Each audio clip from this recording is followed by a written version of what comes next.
हैं। ओके, सो बच्चों, I am sure आप स्क्रीन देख पा रहे हैं। तो हम लोग आज केमिकल बॉन्डिंग का जो है एक रिकैप लेने की कोशिश करेंगे। और ऑफ कोर्स मुझे पता है कि एग्जैक्टली सारी चीज़ें पढ़ा नहीं पाऊंगा मैं, क्योंकि बहुत सारी चीज़ें तो आपको आती भी हैं ऑलरेडी। तो कुछ कुछ चीज़ों पे हम ज़रूर डिस्कशन करेंगे कि हमने क्या क्या चीज़ें पढ़ी थी, है ना। तो एक बार थोड़ा सा हम नोट्स के थ्रू देखते हैं।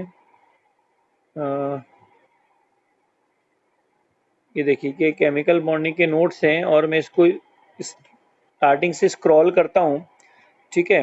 तो जो जो पॉइंट्स टॉपिक्स आते जाएंगे ना, उन टॉपिक्स में आप देखना कि कौन सा टॉपिक है, तो वो आप चैट पे लिखते जाना, ठीक है। हाँ, इसका पीडीएफ भेजेंगे बिल्कुल, जो लास्ट तक रहेगा उन्हीं को, ठीक है। तो देखो, सबसे पहले केमिकल बॉन्डिंग क्या है, आई थिंक ये सबको आता है। मैं फटाफट रिकैप लूंगा, ठीक है। आप कोशिश करो कि चैट पे बिल्कुल फोकस नहीं रहना चाहिए। जैसे मेरे बेटा भी क्लास अटेंड करता है तो उसका पूरा ध्यान इसी बात पे रहता है, good morning ma'am, good morning ma'am, या फिर मैडम कुछ बोलेगी वो चैट लिखता रहेगा। आपका बिल्कुल भी माइंड जो है ना, वो सिर्फ आपकी आंखें खुली रहनी चाहिए और आप स्क्रीन पे देखते रहिए, ठीक है। तो पीडीएफ सबको दे दूंगा मैं, मेरे को कोई दिक्कत नहीं है। इस पीडीएफ को नहीं दे शेयर करने से मेरा कोई मतलब फ़ायदा नहीं है, और इसको शेयर कर देने से मेरा कोई नुकसान नहीं है। ये सिर्फ आप ही लोगों के लिए है, और मैंने ये पहले ही सोच लिया था कि ये मैं पीडीएफ लास्ट में शेयर कर दूंगा। लेकिन उसके लिए पहले आप समझिए कि इस पीडीएफ को पढ़ना कैसे है, राइट। तो मेरा आधा काम तो अपने आप ही हो जाएगा अगर मैं आपको ये सिखा दूंगा कि ये पीडीएफ क्या क्या कंटेन है, इसमें कंटेंट क्या क्या है। और ये बहुत अच्छे नोट्स हैं, किसी बच्चे की राइटिंग ही है ये, तो थोड़ा सा मतलब दूसरे की राइटिंग पढ़ना मुश्किल होता है, अजीब लगता है, बट स्टिल ठीक है।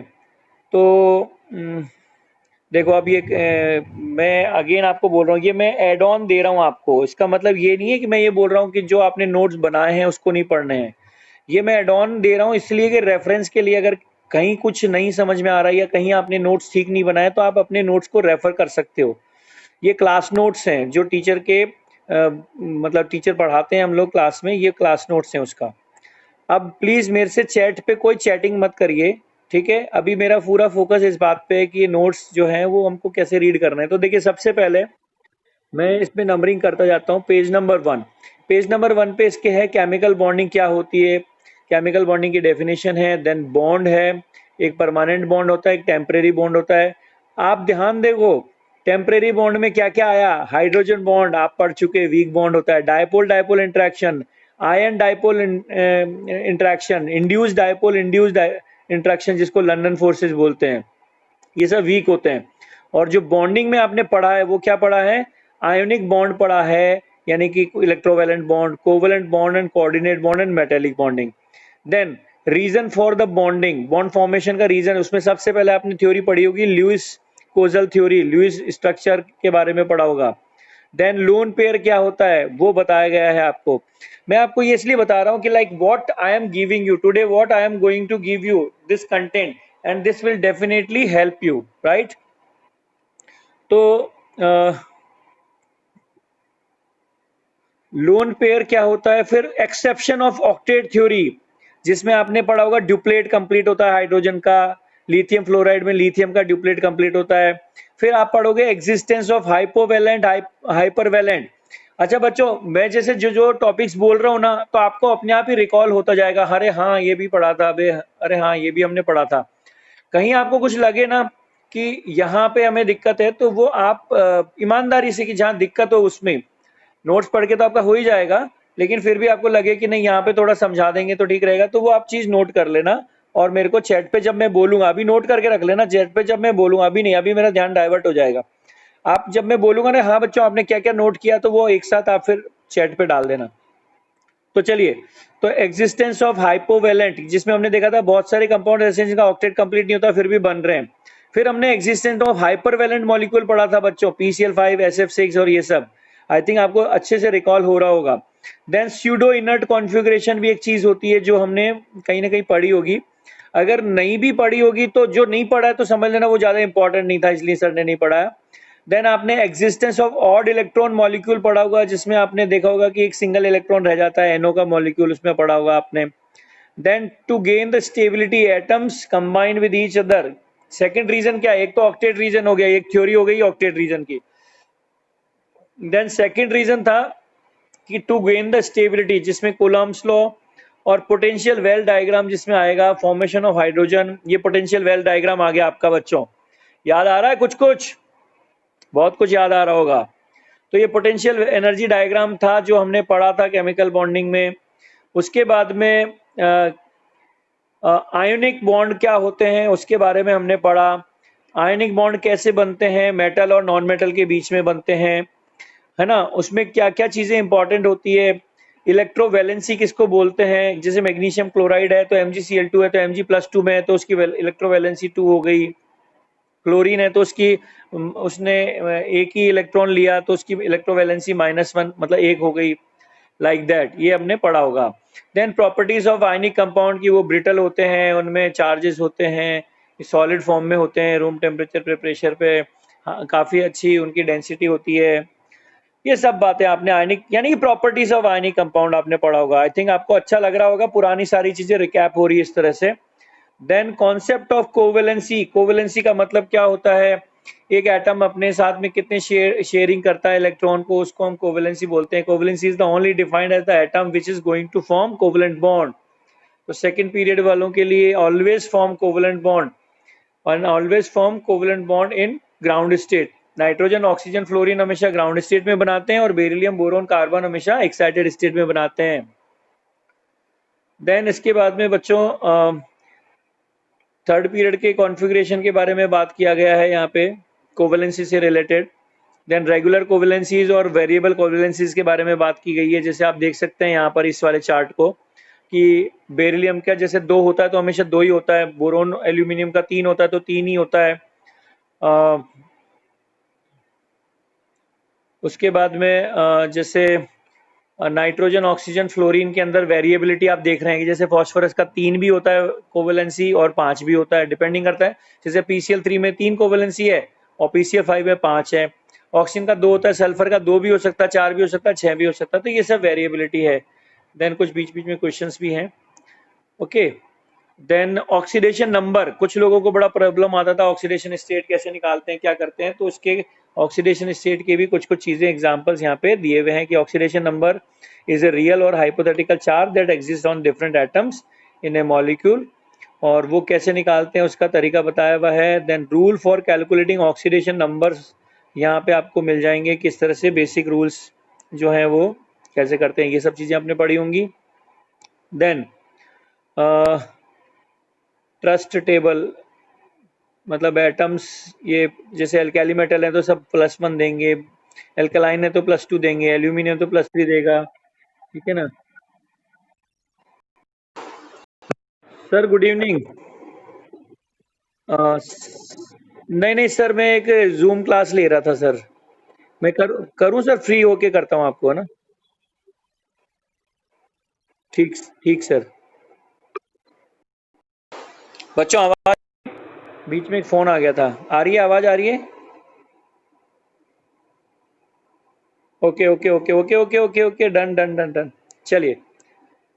देन इसके बाद में रेंज ऑफ ऑक्सीडेशन नंबर, ये थोड़ा ऑक्सीडेशन नंबर के बारे में जो चीजें हैं कि कैसे निकालते हैं, कुछ एक्सेप्शन जैसे CrO5 और ये सब। Then concept of Lewis acid, Lewis base, कि लुईस एसिड कौन होते हैं जो इलेक्ट्रॉन पेयर एक्सेप्ट करते हैं, लुईस बेस कौन होते हैं जो इलेक्ट्रॉन पेयर डोनेट करते हैं, किस किस को हम लुईस एसिड बोलते हैं, किस किस को हम लुईस बेस बोलते हैं, ये सब चीजें। अब जैसे जितने भी हाइपोवेलेंट हैं, इलेक्ट्रॉन डेफिशिएंट होते हैं, तो वो सब लुईस एसिड की तरह एक्ट करेंगे।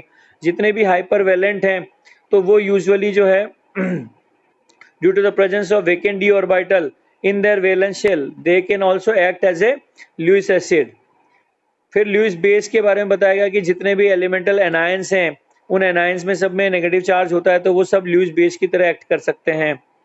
देन न्यूट्रल मॉलिक्यूल जो कि लोन पेयर जिनके पास होता है वो भी लुईस बेस की तरफ एक्ट करते हैं, जैसे कि अमोनिया हुआ, वाटर हुआ, PH3 हुआ, ठीक है, ये कुछ कंपाउंड्स हैं। Then molecules which have pi electron cloud, तो पाई इलेक्ट्रॉन क्लाउड जो होते हैं, ये सब काफी डिटेल में क्लासरूम में चीजें हैं तो बताई गई हैं। तो देन कोऑर्डिनेट बॉन्ड को रिप्रेजेंट करने का क्या तरीका होता है, जैसे या तो एरो हेड दिखा दो या प्लस माइनस करके दिखा दो, और कोऑर्डिनेट बॉन्ड की क्या पहचान होती है वो सब यहाँ पे आपको बताया गया है। एडक्ट किसको बोलते हैं, जैसे आपने देखा होगा अमोनिया और BF3 का एडक्ट देखा होगा, ये वाला जो आप देख रहे हैं कि जिस तरह से अमोनिया अपना लोन पेयर BF3 को डोनेट कर देता है, तो BF3 act as a Lewis acid, La मतलब लुईस एसिड, Lb मतलब लुईस बेस। देन इसके बाद में लुईस डॉट स्ट्रक्चर निकालने का एक यहाँ पे ट्रिक भी दिया हुआ है, मुझे नहीं पता आपके टीचर ने ये ट्रिक बताया था कि नहीं बताया था, तो एक ट्रिक भी है यहाँ पे जिसमें लुईस डॉट स्ट्रक्चर में कितने बॉन्ड पेयर होंगे कितने लोन पेयर होंगे उसका एक ट्रिक दिया हुआ है यहाँ पे। देन ये तो लुईस स्ट्रक्चर पे ये सारा कुछ। देन उसके बाद drawbacks of Lewis dot structures कि भाई this method of drawing the Lewis structure is not applicable to the single center species. जो सिंगल सेंटर्ड स्पीसीज हैं उन पे ये एप्लीकेबल नहीं होगा। This method of drawing structure is only applicable to single center. अब जैसे कोई पूछता है सर N2O5 का कैसे बनाएंगे, तो कुछ सब्सटेंस का याद ही रखना पड़ेगा आपको, क्योंकि वहां पे मल्टीपल सेंटर्स हैं। देन ये लुईस डॉट स्ट्रक्चर के बेसिस पे है, काफी डिस्कशन अपन ने किया हुआ है, खाली अपने को एक ब्रशअप करना है, रिकैप करना है। देन उसके बाद में आती है बच्चों वैलेंस बॉन्ड थ्योरी क्या कहती है। तो वैलेंस बॉन्ड थ्योरी अपन ने समझ लिया था कि भाई ऑर्बिटल की मिक्सिंग होता है, मिक्सिंग नहीं, ऑर्बिटल की ओवरलैपिंग होती है। Higher the extent of overlapping higher with the strength of bond, इसीलिए हम बोलते हैं PP की डायरेक्शनल करेक्टर होता है, जबकि S में नॉन डायरेक्शनल करेक्टर होता है। इसलिए आपने देखो मैंने पढ़ाया भी था कई बार डाउट में कि 2P का ज्यादा होगा, फिर 2P 2S का होगा, फिर 2S का, लेकिन 1S और 2P को कंपेयर करो, ये चीज भी मैंने बताई हुई है कि 1S ही सबसे ज्यादा पावरफुल होता है, हाइड्रोजन हाइड्रोजन का बॉन्ड सबसे ज्यादा स्ट्रेंथफुल होता है। देन एक हमने बात करी है कि एक्सियल ओवरलैपिंग क्या होती है, जिससे सिग्मा बॉन्ड बनते हैं, वो SS के बीच में हो सकती है, SP के बीच में हो सकती है, PP के बीच में हो सकती है। और फिर एक हमने बात करी है कि जो पाई बॉन्ड है और वो DD के बीच में भी हो सकती है। D orbital in rare cases do form sigma bond, लेकिन उनके बीच में भी हो सकती है। और फिर हमने एक पढ़ा था कि जो लेटरल साइडवेज ओवरलैपिंग होती है उससे उसके रिजल्टेंट पाई बनते हैं, तो P पाई हो सकता है, P पाई D पाई हो सकता है, या फिर D पाई हो सकता है। देन उसके बाद में जीरो ओवरलैप, ये कुछ थोड़ा अलग केस है। The following overlaps are called zero overlap, यानी जैसे S और P के बीच में लेटरल ओवरलैपिंग नहीं होती है। तो कोई आपसे पूछे कि S and P can form pi bond, तो अपन बोले ना, कभी भी पाई नहीं बनाएंगे।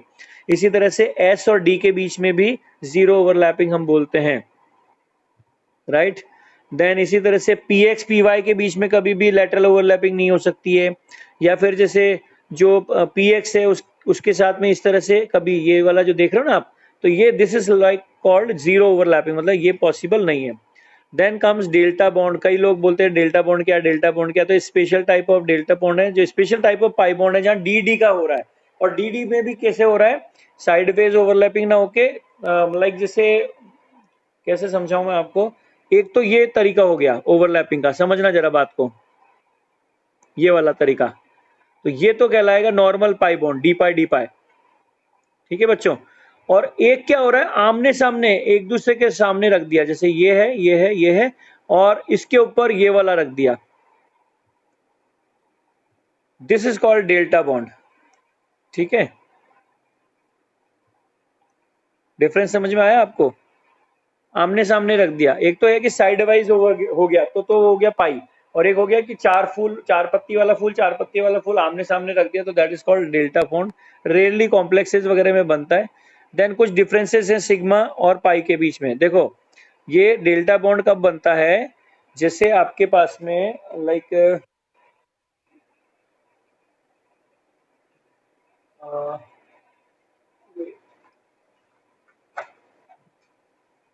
ऐसे समझो, जैसे ये क्रॉस देख रहे हैं आप, एक क्रॉस ये है और दूसरा क्रॉस ये है, ये क्रॉस आमने, ये एक क्रॉस इधर है एक क्रॉस इधर है, अब इसका ये लोब इसके इस लोब से, यानी कि ये आमने सामने ओवरलैपिंग हो रही है इनकी, ठीक है, इस लोब से इस लोब की, ठीक है, दो क्रॉस की।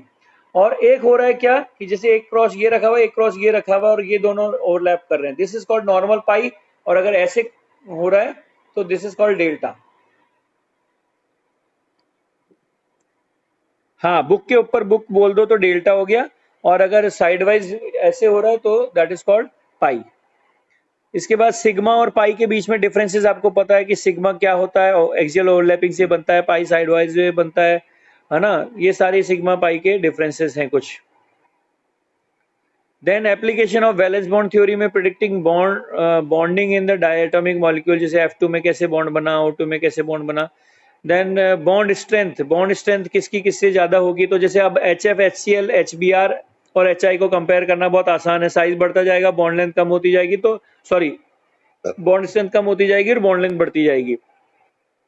इसी तरह से F2Cl2 Br2 और I2 में हम अगर कंपेयर करते हैं तो वहां पे एक एक्सेप्शन निकल के आता है कि Cl2 बढ़ जाता है, मतलब F2 जो है आपका ये वाला, ये यहाँ पर चला जाता है ब्रोमीन के बाद में, ये आपने पढ़ा है।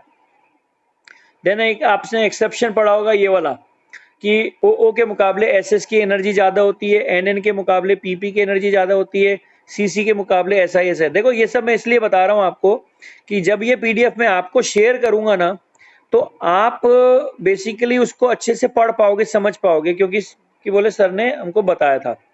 एक मिनट जरा मैं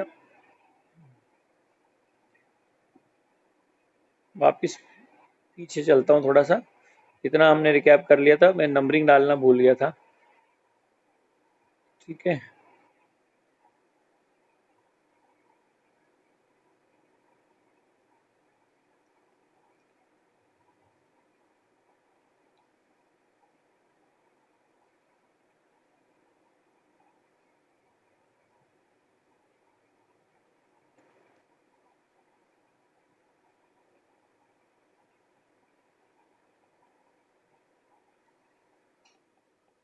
ओहो लाइट गई, कोई बात नहीं, अभी आ जाएगी। आज मौसम यहाँ पे थोड़ा ऐसा हो रहा है, 14 के बाद 15,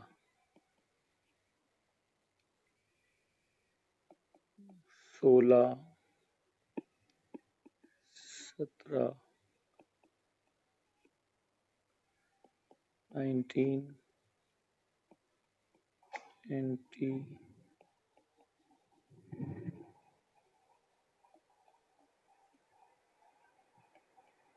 23, 24, ओके, यहाँ भी आ गए थे हम, 25, 26, 27, 28, 29, 30, 31, 32, 33, 34, 35, 36, 37, 38, 39, यहाँ पे आ गए थे हम। Then application of valence bond theory में predicting bonding in diatomic molecules,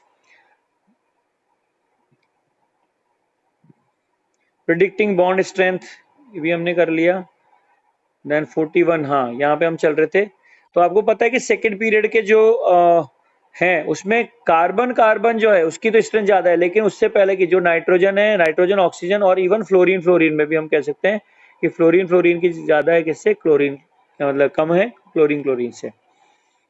then comparing pi strength, अगर हम कंपेयर करें बच्चों तो देखो ये इंपॉर्टेंट पॉइंट आ गया। अभी हमने देखा ना डी पाई इस तरह से दो दो ओवरलैप हो रहे हैं, डी पाई के मुकाबले से बेटर है पी पाई, मतलब डी पाई सबसे बेटर, फिर पी पाई, फिर पी पाई। तो ये छोटे छोटे पॉइंट्स जैसे, फिर जैसे अगर कंपेयर करें two p pi three p pi, तो ऑब्वियसली बात है two p pi three p pi सबसे बेस्ट होगा। तो ये कंपैरिजन है। देन 42, ये यहाँ पर स्ट्रेंथ है एन को और पीपी को कंपेयर करने की है कि क्यों एन में ट्रिपल बॉन्ड बन जाता है लेकिन पीपी में ट्रिपल बॉन्ड नहीं बनता है, इसलिए P4 का स्ट्रक्चर ऐसा बनता है। O2 में इस तरह से पाई बॉन्ड बन जाता है, लेकिन सल्फर में S डबल बॉन्ड, ऐसा S डबल बॉन्ड S नहीं बनता है ना। तो इसके रीजंस यहाँ पे दिखाए गए हैं। देन 42 के बाद में 43, देन यहाँ पे किस तरह से BH3 में बॉन्ड बना वो बताया गया है। उसके बाद में यहाँ पे एक रेजोनेंस एक फिनोमिना जो होता है उसको बताया गया है 44 में। ठीक है, तो रेजोनेंस का it is the phenomena by which a covalent molecule has more than one Lewis dot structure but none of them actually represents the molecule. These different Lewis dot structures of the molecule are called resonating structures। तो हमने देखा CO3 के 2 minus में होता है, benzene में होता है। फिर बॉन्ड ऑर्डर कैसे निकालते हैं, बहुत सिंपल है, total number of bonds and total number of sigma bonds. तो टोटल नंबर ऑफ बॉन्ड्स अगर जैसे मान लीजिए टोटल बेंजीन में अगर हम देखेंगे टोटल नंबर ऑफ बॉन्ड्स कितने हैं, है ना, रिंग के अंदर, और divide by total number of sigma bond से करेंगे तो बॉन्ड स्ट्रेंथ आ जाएगा। दिस इज ऑल्सो वे। जैसे यहाँ पे देखें कि टोटल नंबर ऑफ बॉन्ड्स कितने हैं 4 और सिग्मा कितने हैं 2, तो 4/2 करेंगे तो 2 आ जाएगा बॉन्ड ऑर्डर। यहाँ CO के बीच में अगर देखेंगे तो 3 है, टोटल नंबर बॉन्ड कितने हैं 3, बॉन्ड ऑर्डर कितना आ जाएगा 3, और सिग्मा 1 है तो 3/1। देन इसी तरह से अगर आप देखें ये वाला स्ट्रक्चर CO3 2 माइनस, तो इसमें टोटल नंबर ऑफ बॉन्ड्स कितने हैं 4, और उसके बाद में टोटल नंबर ऑफ सिग्मा कितने हैं 3, तो 4/3 इसकी बॉन्ड स्ट्रेंथ। तो this is also way to calculate the bond strength. 44 के बाद ये 45 तो हो चुका था पहले, 43 हुआ था,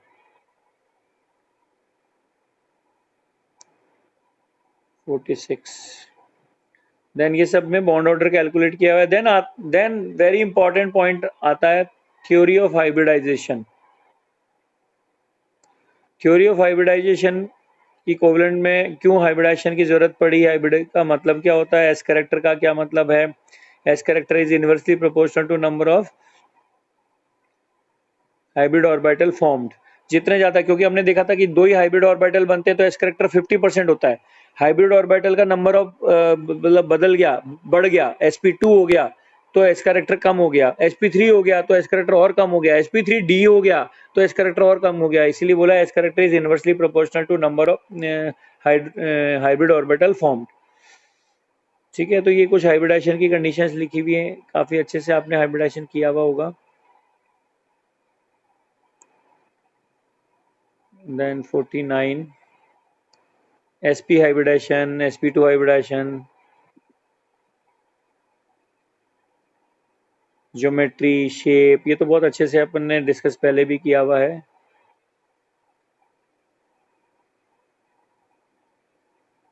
then participation of d orbitals यहाँ पहली बार शुरू होता है जब अपन बात करते हैं sp3d की।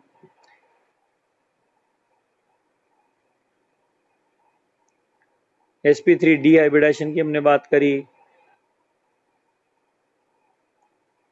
sp3d में हमने एक्सियल इक्विटोरियल की बात करी। ठीक है ना, यहाँ पे अभी बेंट रूल भी आ जाएगा आपका। ये देखो ये आ गया bent rule.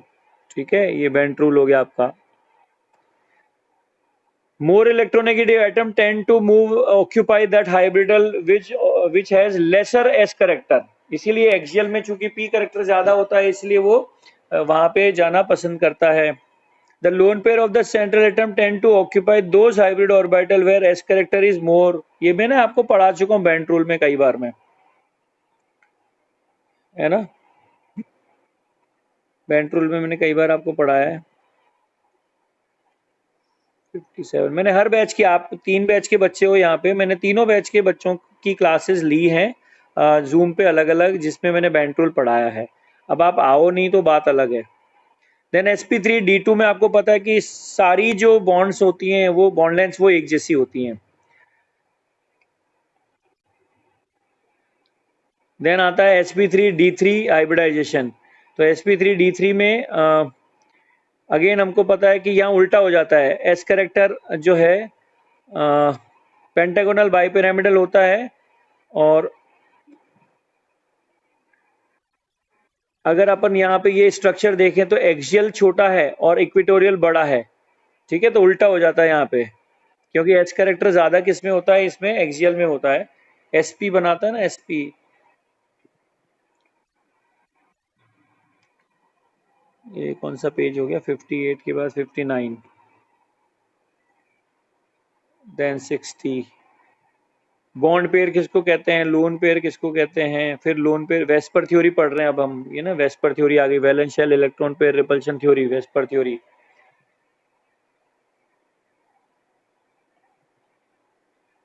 Application of VSEPR theory में अपने ये चीजें आ गई कि अमोनिया में बॉन्ड एंगल कम हुआ तो कम क्यों हुआ, देख रहे हैं ना अब 107 हो गया, वाटर के अंदर 104 हो गया, 104 104 पॉइंट। तो बॉन्ड एंगल से रिलेटेड क्वेश्चंस जो हैं वो अपने वेस्पर थ्योरी में कवर होते हैं। लोन पेयर की वजह से क्या डिफरेंट, क्या दिक्कतें आ जाती है, वो सारी चीजें है ना।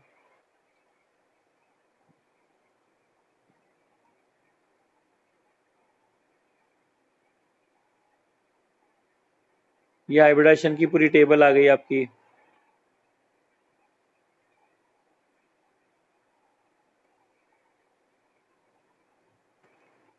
किसका क्या शेप होगा, किसका क्या नहीं होगा।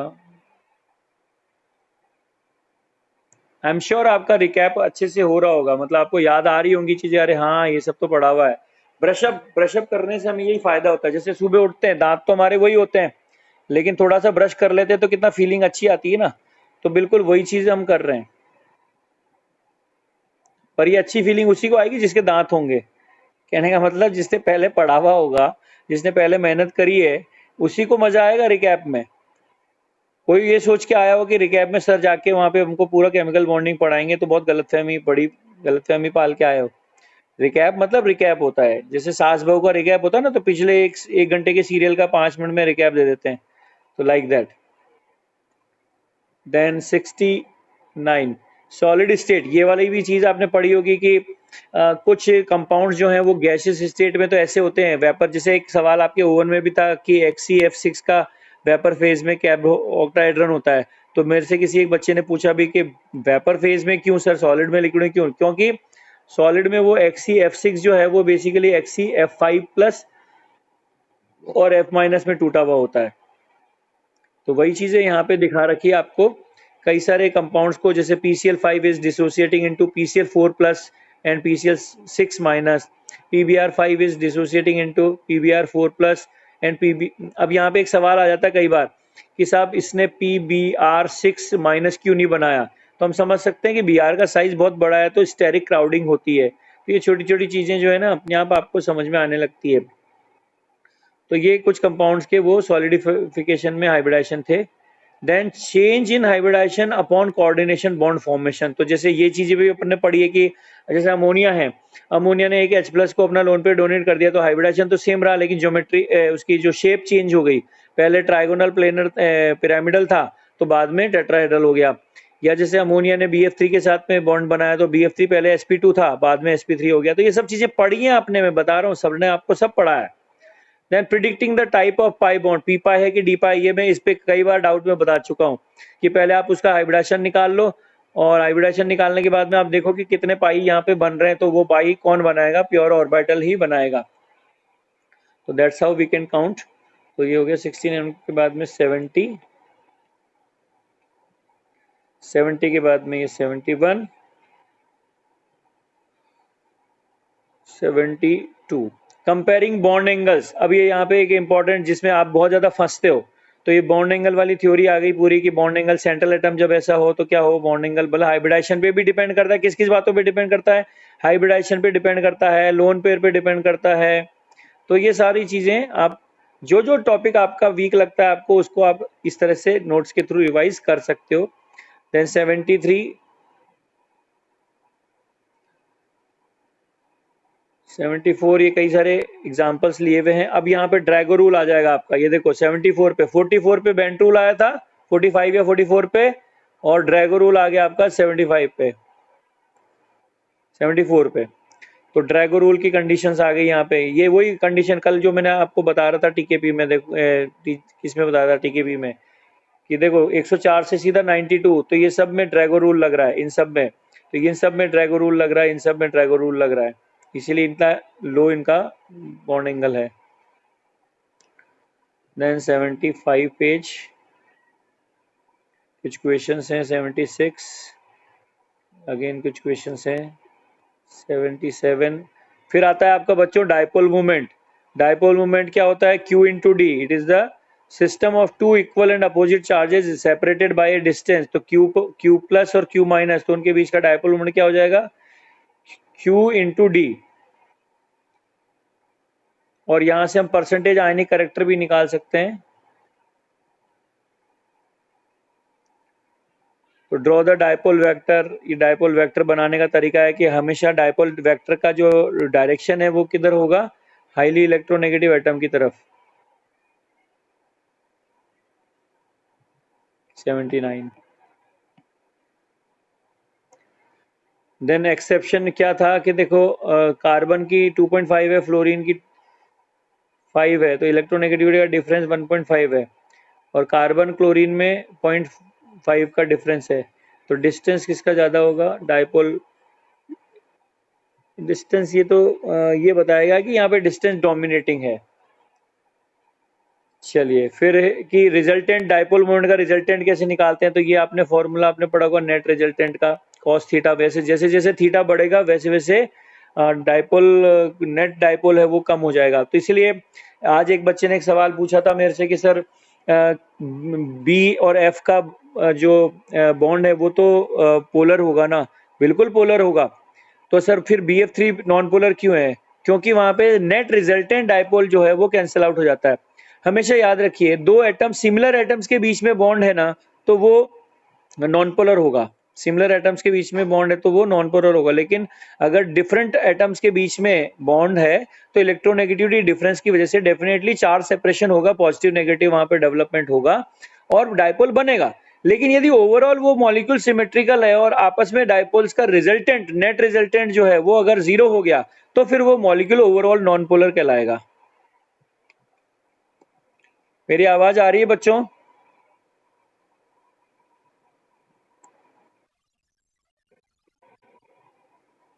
ओके चलिए, 79 के बाद में ये 80 हो गया। तो यहाँ पे कुछ एग्जांपल्स दिए हुए हैं कि कौन पोलर होगा कौन नॉन पोलर होगा। तो इस तरह के क्वेश्चन भी आपने देखे होंगे कि कौन नॉन पोलर होगा कौन पोलर होगा। तो ये वहाँ वाले ये वाले सवाल, यही सब थ्योरीज क्वेश्चंस के रूप में कन्वर्ट हो जाती है।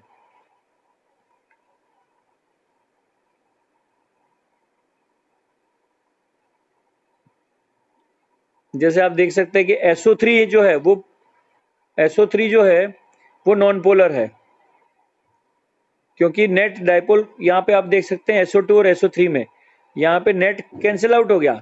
ये इधर जा रहा है, ये इधर जा रहा है, 120 पे इनका नेट इधर आ जाएगा और ये आपस में कैंसिल आउट हो जाएंगे। तो दैट्स हाउ मैंने बताया ना कि मॉलिक्यूल नॉन पोलर हो गया, जबकि SO2 का मॉलिक्यूल पोलर है। इसी तरह से ये आपने देखा होगा सब्स्टिट्यूशनल ऑर्थो मेटा पैरा, मैंने इसका ज्ञान आपको दिया है ना? तो कैसे निकालते हैं वो भी, ये सब डाइपोल मोमेंट के क्वेश्चन है।